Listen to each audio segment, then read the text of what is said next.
তুমি যদি একবার আমাকে একটু বুঝতে চেষ্টা করতে, তাহলে হয়তো তোমার আর আমার বিচ্ছেদ কখনোই হতো না। তোমার একটু ভালোবাসা পাবার জন্য কতই না কান্না করলাম, তোমাকে ধরে রাখার জন্য কত পাগলামি করলাম, কিন্তু তুমি আর আমার হইলে কই? তুমি তো কখনো জানতেই চাইলে না আমি কেমন আছি তোমাকে ছাড়া। তাই তো আজ সব অভিমান, সব অভিযোগ লুকিয়ে নীরবে সরে এসেছি।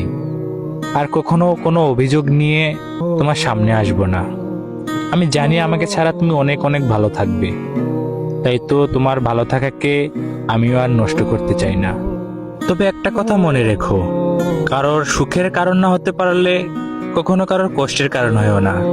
কারোর সাথে স্বপ্ন পূরণ না করতে পারলে কখনো কাউকে স্বপ্ন দেখায়ও না। কারণ তুমি হয়তো তার সাথে না থেকে ভালো থাকবে, কিন্তু সেই মানুষটা যে তোমাকে ছাড়া জীবিত একটা লাশ হয়ে বেঁচে থাকবে, তখন কি পারবে নিজেকে ক্ষমা করতে?